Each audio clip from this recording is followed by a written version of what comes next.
Au pied de l'Atlas, au Maroc, la petite ville s'éveille.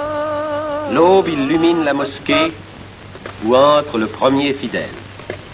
La prière ouvre la journée. À son appel, les ruelles s'animent. Déjà, les femmes se mettent en route pour chercher l'eau. C'est par l'eau que la vie peut naître sous ce climat brûlant. Et c'est une eau qui vient des neiges pour animer dans la petite ville les hommes, les bêtes et les choses. L'eau, c'est la mère des fontaines, celle qui crée les gestes nobles et utiles.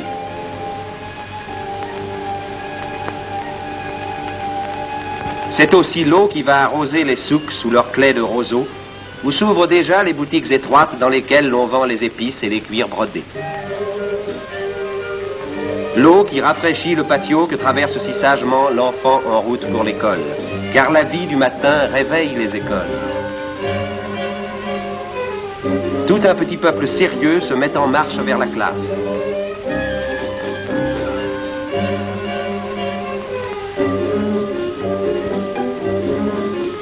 Enfants arabes et puis enfants français. Ils arrivent parfois en un pittoresque équipage. Tout à l'heure, ils iront s'asseoir sur les mêmes bancs. Mais point d'école sans une âme active. Et voici celle qui fait vivre 5 écoles, une française.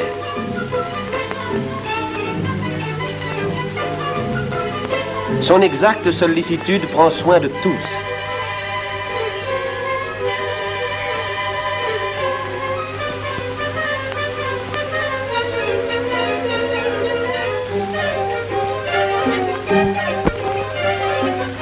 On s'en va vers une autre école.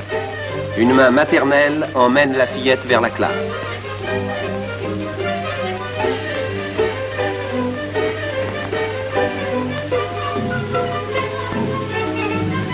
La maîtresse est là, qui attend la nouvelle venue.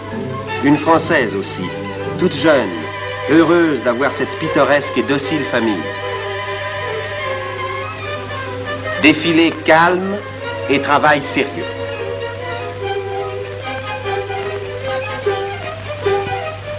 D'antiques broderies berbères renaissent ici sous les mains naturellement ingénieuses des fillettes. On ranime et l'on perpétue un art national.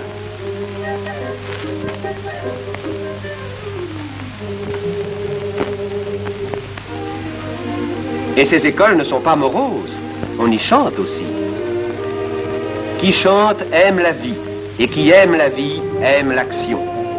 C'est pourquoi, d'un geste si vif, l'animatrice des écoles monte à cheval et part d'un bon trot pour le bled. Une mère de 4 enfants, dont le mari, instituteur, glorieux sous-officier de Goumier, est tombé devant Marseille. De son vivant, c'est lui qui faisait ce métier d'animateur.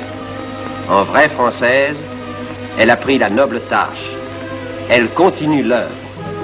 Elle veut rester là comme un souvenir et comme un exemple. La fidélité et l'ardeur à la tâche, partout, inspirent le respect, ouvrent les âmes. On le voit bien par l'accueil si charmant de cette école coranique. C'est là qu'on épelle le Coran, c'est là qu'on enseigne la foi. Le maître prononce un verset inscrit sur la tablette. Les enfants répètent en chœur. Le maître scande la cadence avec sa baguette flexible. Redoutable instrument qui inculque à la fois le rythme et la sagesse. Car c'est aussi avec la baguette de bois qu'on gaule le fruit de sagesse, l'olive brune.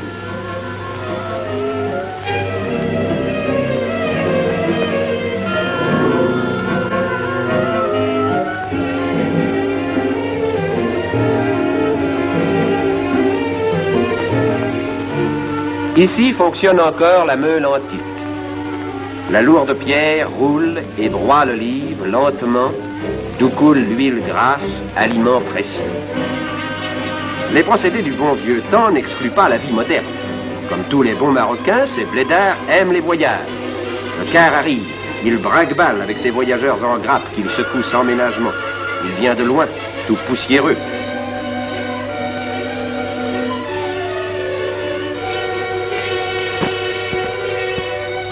Il déballe ses sacs bourrés de lettres. Il en arrive de partout, d'Europe, d'Amérique, Grâce aux bonnes routes construites, la lointaine cité est reliée au monde par la lettre. Elle l'est aussi par le fil. Et la lettre et le fil portent les nouvelles bien au-delà de la petite ville, jusque dans les vallées encore sauvages de l'Atlas. Ainsi, la vie s'étend. Ainsi se crée un lien utile entre ces hommes et les autres hommes. Entre la France qui a fait les routes, planté les poteaux, tendu les fils, et les habitants de ce bled lointain, français et marocains, qui travaillent et vivent côte à côte.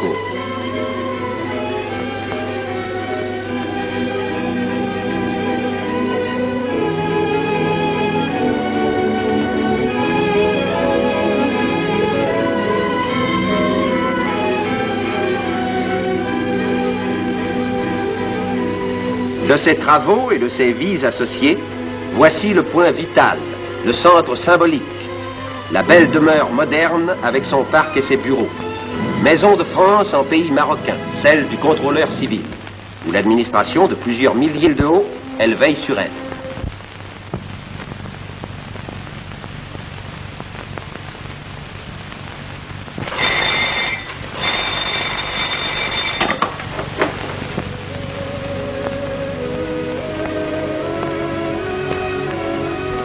Le contrôleur laisse son bureau pour aller rendre la justice. Rude tâche dont la pensée le préoccupe à l'heure qu'il traverse sans hâte les beaux jardins qui entourent sa maison. Là, il y a 20 ans, les arbres étaient rares. Avec l'eau sagement canalisée, le soleil, un humus fertile, on a tiré du sol ce jardin, admirable lieu de repos dont la végétation vivace couronne la petite ville. La petite ville, avec ses besoins, ses passions, et aussi ses litiges, car nous allons au tribunal. Il va falloir juger.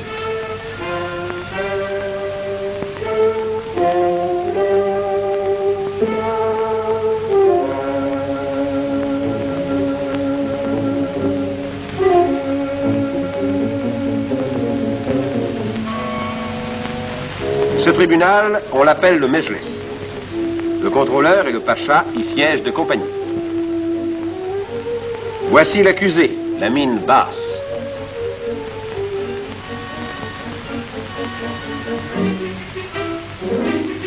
L'affaire est délicate. Il s'agit d'une peau de mouton, tout simplement. Et sous la peau, il y a aussi le mouton, probablement. On ne sait trop, on discute, on explique. C'est la classique chicaya.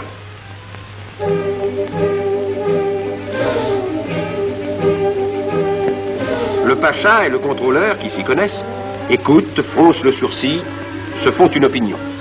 Ils y ont du mérite. Faire la part du vrai au milieu de tant d'éloquence, car le Marocain est fin et beau parleur, c'est une tâche difficile. La vérité pourtant finit par apparaître. Sentence. L'accusé est vraiment coupable. Rien qu'à le voir partir, sombre et farouche, on en reste persuadé. Et dehors, la vie continue. Une vie simple, naturelle. Beni Mellal, blotti au flanc de la montagne, est une cité campagnarde. Les potagers et les vergers qui s'abritent aux pentes de l'Atlas lui envoient leurs fruits, leurs légumes.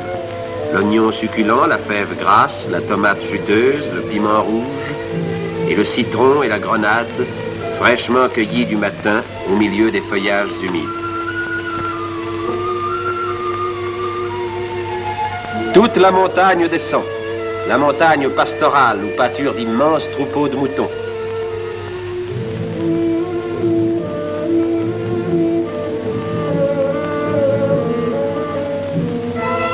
Tout un grand mouvement d'hommes, de femmes, d'animaux de bas suit la route des troupeaux, qui est aussi celle du bois, car sur les lointaines hauteurs croissent les antiques forêts, le chêne vert, le noyer et le cèdre. C'est de là qu'à Beni Mellal viennent les bois de construction. On les descend à dos de mulets, de chameaux, d'ânes, d'hommes. Le contrôleur des eaux et forêts les vérifie et y pose sa marque, après quoi les grandes poutres s'en iront vers le souk.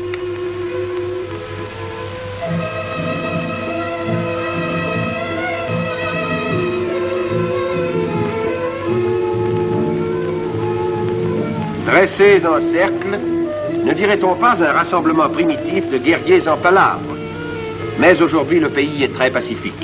Et ce peuple guerrier se tourne vers d'autres travaux que ceux des armes. La vie l'appelle. Cette vie que les belles eaux captées dans la montagne ou prises à la source vont apporter à ces jardins.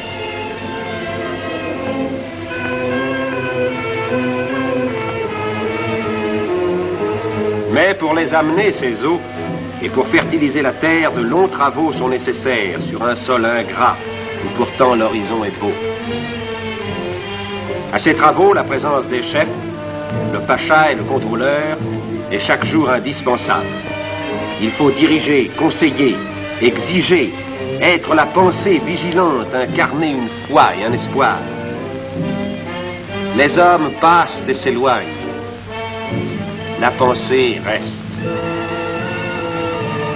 Cette pensée agit. Et la voici à l'œuvre.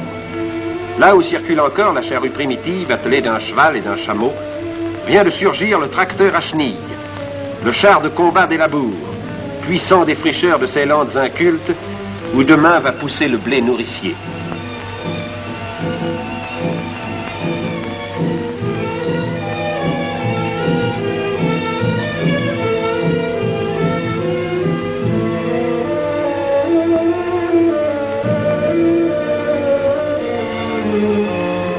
Et les famines toujours imminentes disparaîtront par le fait de cette pensée qui conseille et dirige pour le bien des hommes, fraternellement. Là où ne poussait que le doum et le jujubier sauvage, le soc de la machine creuse. Et creuse à fond, suivant un grand plan de travail, où le sillon prévu aura pour semence l'eau vivifiante qu'on lui prépare dans la montagne. Car on va barrer là-haut des vallées dont cette pensée prévoyante a déjà dessiné les figures futures. Paysages créés pour la vie, savantes constructions qui règlent la nature, travaux de jeunesse et de jeunes hommes. À cette œuvre, en effet, il faut l'ardeur de jeunes hommes, tel celui-ci, l'ingénieur en chef dont le visage volontaire respire l'intelligence et la ténacité. Il en faut pour barrer et pour percer une énorme montagne. Au caïd, venu de la plaine, l'ingénieur en chef explique le plan des travaux. Ce plan, on l'a tracé là, à travers les rocs, les buissons, dans un décor sauvage.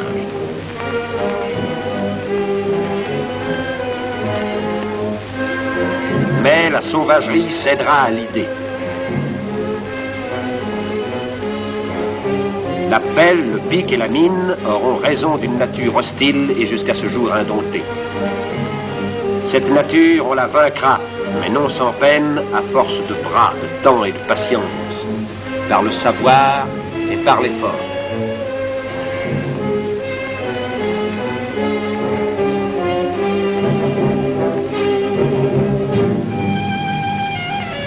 Un lac naîtra, un lac aussi vaste que le lac d'Annecy.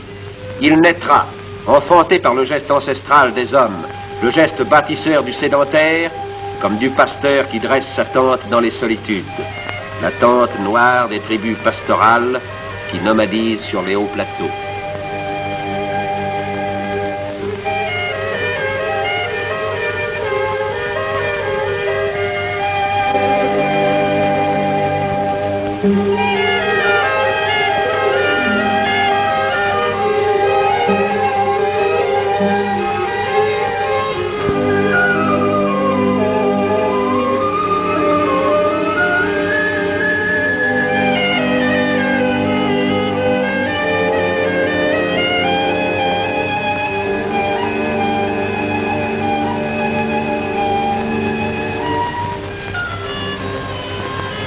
Et le soir venu, les troupeaux descendent vers la ville qui s'endort sous la prière.